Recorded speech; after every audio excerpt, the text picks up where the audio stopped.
Le SIBO, qui vient de l'anglais Small Intestinal Bacterial Overgrowth, qui veut dire surdéveloppement bactérien au niveau de l'intestin grêle. C'est une pathologie qui va provoquer déjà un défaut d'assimilation des minéraux, qui va perturber la digestion et qui va notamment faire fermenter énormément les aliments. Enfin, on va avoir une fermentation intestinale qui va faire que on va avoir énormément de ballonnement, énormément de gaz, mais ça on va le voir avec les différents symptômes. Il existe sur le plan scientifique 3 SIBO différents. On a les SIBO à méthane, on a les SIBO à hydrogène et on a les SIBO à sulfure d'hydrogène. En général, on a quand même à peu près les mêmes symptômes. Et donc en naturopathie, en santé naturelle, c'est ça qui va nous intéresser. On va regarder le symptôme et on va pouvoir en conséquence travailler par rapport à ce symptôme-là. Dans cette vidéo, je vais vous donner les solutions naturelles que vous allez pouvoir appliquer si vous faites face à ce problème.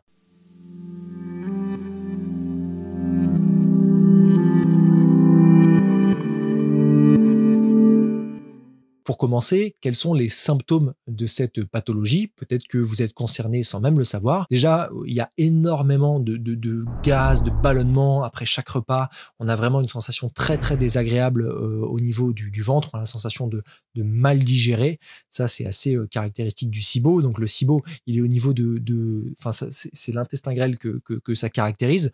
Donc vous allez avoir vraiment cette sensation au niveau de l'intestin grêle. C'est la partie haute de l'intestin et c'est là que vous allez le sentir. En général, avec ça, vous avez des douleurs abdominales qui vont être associées. Vous allez aussi avoir souvent une alternance entre constipation, diarrhée. Donc, vous avez une digestion, un transit qui est pas du tout fixe. Ça bouge beaucoup. Vous sentez que ça se passe pas bien, finalement, au niveau de la digestion. Et forcément, vous allez avoir aussi un défaut d'assimilation. Vous allez mal assimiler vos nutriments.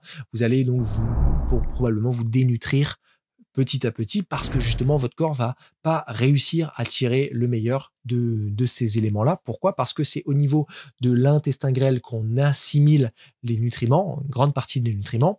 Et donc, s'il y a un surdéveloppement bactérien à cet endroit-là, eh bien, les nutriments n'ont pas le temps de passer la barrière de l'intestin parce que tout va être consommé justement par ces bactéries qui vont se surdévelopper et on va avoir une perte justement de ces micronutriments au niveau de cette zone. Alors, c'est quoi les causes de cette pathologie? Pourquoi cette pathologie se développe? Si on comprend les causes, on peut traiter les causes et si on traite les causes, on peut traiter la pathologie. Donc, la première chose, en général, c'est les polluants. Aujourd'hui, on est surintoxiqué aux polluants. Il y a des polluants de plein de sortes, des polluants dans tout ce qu'on mange. Nos aliments, il y a plein de perturbateurs endocriniens dedans. Il y a des pesticides, il y a des fongicides, il y a des herbicides, il y a des additifs alimentaires.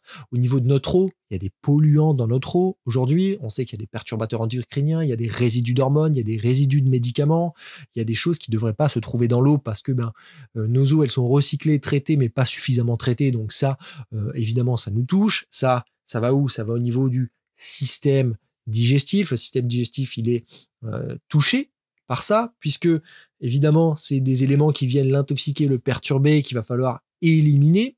On a aussi les médicaments. Il y a certains médicaments qui sont très problématiques, notamment si vous prenez des IPP, qui sont des inhibiteurs de la pompe à protons.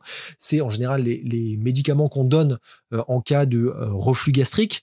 Donc, si vous prenez ces éléments-là, ça, justement, ça va faire passer davantage des bactéries, des polluants potentiellement un peu plus loin au niveau de votre système digestif. Et ça, c'est problématique parce qu'en fait, les inhibiteurs de la pompe à protons, ils réduisent l'acidité gastrique et donc vous avez davantage qui passent plus loin puisque l'estomac constitue une barrière de protection pour pas que le reste du système digestif soit touché.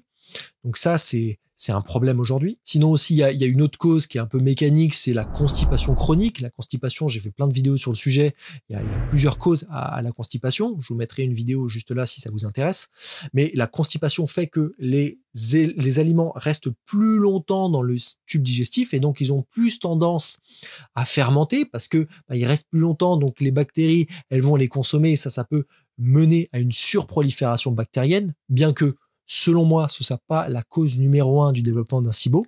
Ça reste mon avis propre. Et après, on va avoir tout ce qui est cause psycho-émotionnelle. Vous le savez, on n'est pas juste un bout de viande. On est aussi un état émotionnel. On est un être émotionnel. On est un être de pensée. On est un être spirituel.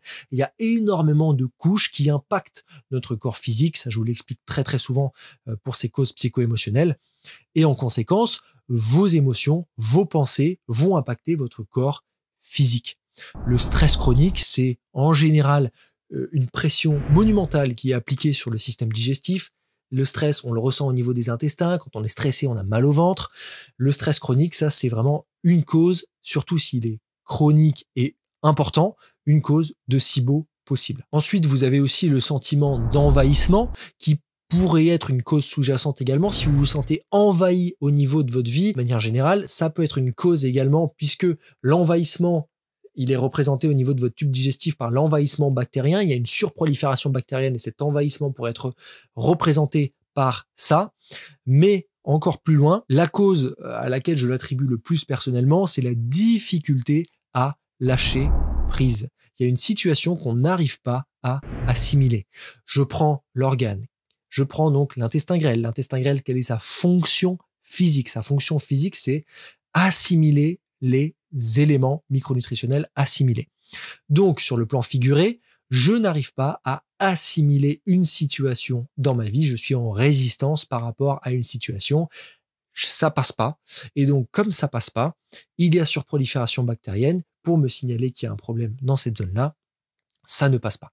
Donc, si jamais vous savez à quoi ça fait référence, traitez cette cause et ces causes d'ailleurs psycho-émotionnelles que je viens de vous donner le plus possible, parce qu'en travaillant là-dessus, vous allez voir que vous allez même pas avoir besoin d'appliquer le protocole que je vais vous donner juste après. Ça devrait résoudre les choses comme telles. Comme toujours, allez voir votre médecin si vous avez un problème de santé, etc. Moi, je vous donne ici des conseils, des informations. Vous en faites ce que vous voulez. Jamais sans l'avis d'un médecin, je suis pas là pour le remplacer. Pour revenir à cette dernière cause psycho-émotionnelle, pourquoi ça gonfle ici, ça fait des ballonnements? Ben justement, il y a quelque chose qui est tellement en tension qu'on fait pas sortir que du coup, je fais bien le ballon, hein. Donc on a un ballon qui est en train de se gonfler jusqu'au point de libération, en fait, qu'on puisse libérer la chose et effectivement la fermentation va s'arrêter parce que il y aura plus lieu la situation où l'élément de blocage sera passé. Maintenant, dans les faits, qu'est-ce qu'on fait? Si les causes psycho-émotionnelles, ça nous parle pas, etc., qu'est-ce qu'on fait pour traiter cette problématique? La première chose qu'on va faire, c'est qu'on va s'attaquer à l'alimentation. Qu'est-ce qui fait que ça fermente énormément? Il y a plusieurs choses. Déjà, les bactéries adorent les sucres. Et donc, si vous réduisez votre consommation de glucides, d'aliments très glucidiques, d'aliments très riches en sucre, je pense aux céréales, je pense au sucre en tant que tel, aux aliments sucrés. Si vous réduisez votre consommation d'aliments contenant des fibres également, les fibres sont des formes de glucides qui vont nourrir les bactéries, eh bien, vous allez avoir une réduction des symptômes. Donc, vous pouvez favoriser, par exemple, les jus plutôt que les légumes entiers, parce que les jus vont contenir moins de fibres. Je vous dis pas d'arrêter complètement de consommer des fibres, mais d'en consommer moins, et donc de consommer à côté des jus de fruits et légumes frais, crus, où vous allez justement bénéficier de plein de micronutriments sans avoir le problème des fibres qui pourrait avoir tendance à générer une fermentation. En conséquence, si vous consommez des produits d'origine animale qui contiennent donc pas de fibres et qui en général sont pas problématiques pour le SIBO, eh bien favorisez-les. Les œufs, la viande, les poissons, ce genre de produits-là, favorisez-les parce que vous allez pouvoir vous nourrir correctement, bénéficier de micronutriments importants, sans pour autant avoir les problèmes associés aux fibres et glucides avec les aliments végétaux. On évite aussi les aliments qui sont catégorisés comme FODMAP, c'est-à-dire qui contiennent des sucres fermentés cibles.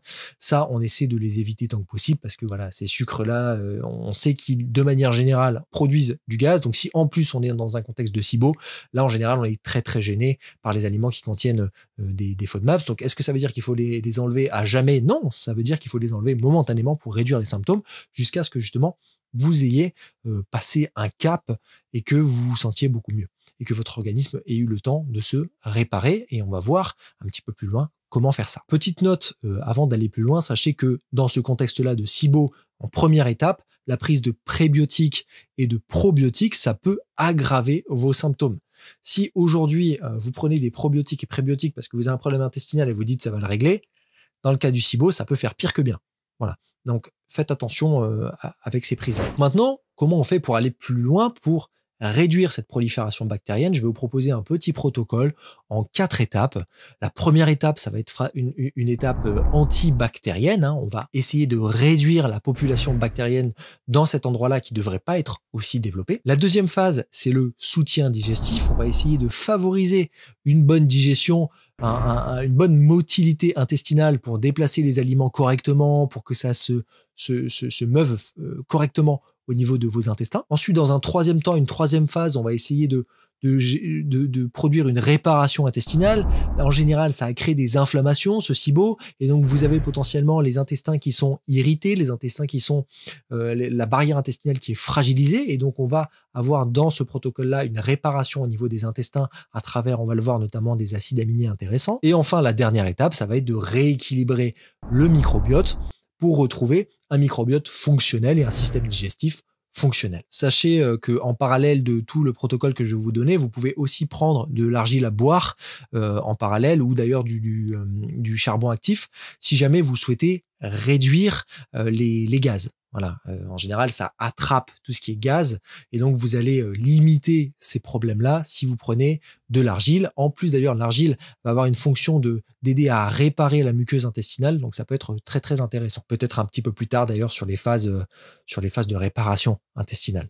Peut-être pas au début, mais voilà, sachez que ça peut être fort intéressant. La première phase, en général, elle dure 6 à 8 semaines. On va cumuler la phase 1 et la phase 2, c'est-à-dire la phase antimicrobienne et la phase de soutien digestif. Comme ça, on va avoir une digestion qui va se passer au mieux en même temps qu'on va éliminer les bactéries.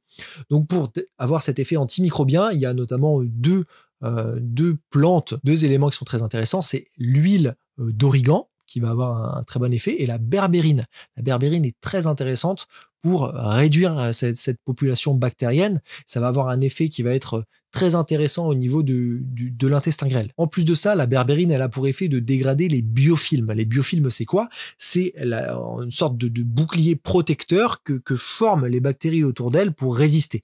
Et donc la berbérine, elle va non seulement détruire la couche protectrice, mais aussi la bactérie qui est en dessous et qui se développe de trop. Donc ça, c'est fort intéressant parce qu'on va avoir cette double fonction. La berbérine, elle va agir aussi pour soutenir le système digestif, notamment parce qu'elle va agir sur la motilité intestinale notamment. Donc vous allez avoir cet effet qui va être encore plus favorisé par la berbérine. Donc ça, c'est trop bien. On a en un élément, on va avoir et la réduction bactérienne et l'augmentation de la motilité intestinale. Et en plus, ça va agir sur l'inflammation locale, donc au niveau de l'intestin grêle. Donc on a même la phase de réparation qui est favorisée par la réduction inflammatoire par la berbérine. Donc c'est effectivement une substance qui est relativement intéressante. Et en parallèle, je vous invite aussi à prendre des éléments qui vont aider à détruire les biofilms de ces bactéries pour favoriser encore plus le travail de destruction, d'élimination et de purification de ces bactéries.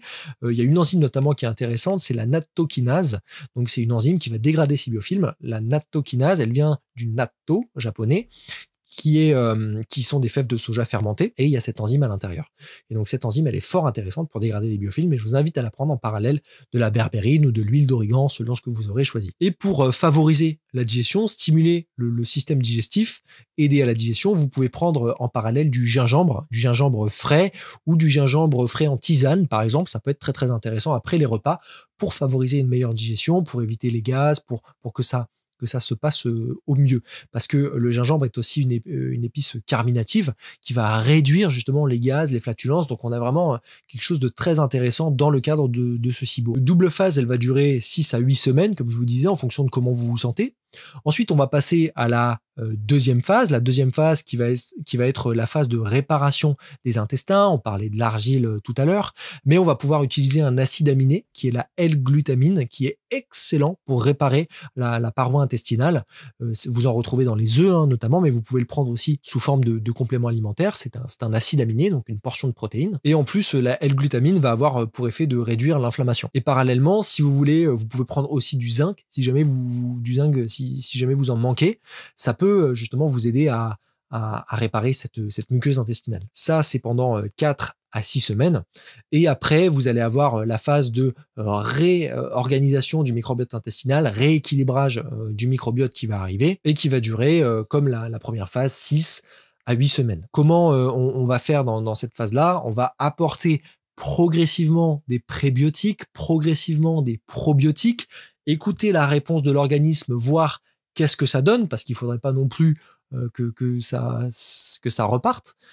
Après, c'est pas du tout l'idée, hein. Ça le ferait pas si jamais vous avez éliminé quand même correctement les bactéries, mais progressif.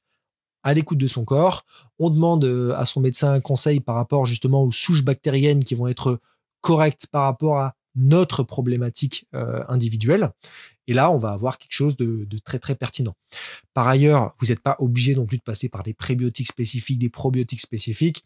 Pour rééquilibrer un microbiote, il suffit de manger correctement et de manger varié, manger des aliments qui correspondent à notre physiologie. Et donc ça, vous écoutez, vous consommez des aliments de qualité, vous mangez brut, varié, de qualité, et vous allez avoir un rééquilibrage qui va se faire au cours du temps tout à fait bien. Voilà pour ce protocole. Gardez toujours en tête que si vous avez déclaré un SIBO, c'est qu'il y a forcément une cause sous-jacente existante. Essayez tant que possible d'identifier cette cause-là. Est-ce que c'est une infection?